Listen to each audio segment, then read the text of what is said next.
Hello friends, നമുക്കൊരു അടതട്ട് അല്ലെങ്കിൽ അടദോശ ഉണ്ടാക്കാം. അതിന് വേണ്ടി 1 കപ്പ് അരി, 1 കപ്പ് മസൂർ ദാൽ, 1 കപ്പ് ഉഴുന്നുപരിപ്പ്, കുറച്ച് ചനാദാൾ ഇട്ടു. നമുക്ക് എന്തും ഇടാം.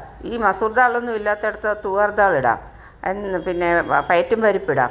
നമ്മുടെ വീട്ടിലുള്ള ഏത് പൾസും നമുക്കിതിനകത്ത് ചേർക്കാൻ പറ്റും. പിന്നെ അതിൻ്റെ കൂടെ ഞാനത് കഴുകിയിട്ട് കുറച്ച് വറ്റൽമുളകും ചേർത്ത് രാത്രി അത് കുതിർക്കാൻ വെച്ചു.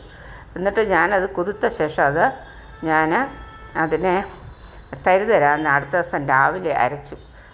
5-6 മണിക്കൂർ കുതിരണം. തരിതരാന്ന് അരച്ച് അതിനകത്ത് കുറച്ചുകൂടി ഞങ്ങൾക്ക് മുളക് വേണ്ടതുകൊണ്ട് ഞങ്ങൾ കറികളൊന്നും കൂട്ടിയല്ല കഴിക്കുന്നത്. അതുകൊണ്ട് മുളകും കുറച്ച് കായപ്പൊടി ഉപ്പും കൂടെ ചേർത്ത് അതൊന്ന് അരച്ച് അവിടെ വെച്ച് അപ്പം തന്നെ നമ്മൾ ചുട്ടു. കാരണം എന്താണെന്ന് വെച്ചാൽ അതിന് പ്രത്യേകിച്ച് പുളിയൊക്കെ ഒന്നും വേണ്ടാത്തതുകൊണ്ട് ഇത് പുളിച്ചാൽ അതിന് ആ ടേസ്റ്റ് വരില്ല.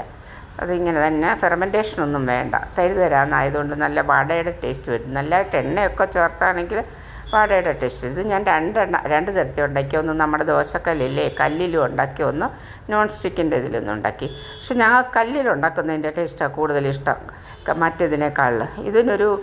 മറ്റേതൊരു ഉണങ്ങിയിരിക്കുന്ന പോലെ ഇരിക്കും. ഇതാണെങ്കിൽ ഇച്ചിരി എണ്ണയൊക്കെ ചേർത്ത് നന്നായിട്ട് മൂപ്പിച്ചെടുത്ത് കഴിഞ്ഞാൽ അതിൻ്റെ കൂടെ ഞങ്ങൾ ചായയും കൂട്ടി വെറുതെ തിന്നുക. നല്ല എരിവൊക്കെ ഉള്ളതുകൊണ്ട് നമുക്ക് വേറെ ഒരു വടയുടെ ടേസ്റ്റ് വരുന്നതുകൊണ്ട് നമുക്ക് കറികളൊന്നും അതിന് വേണ്ട.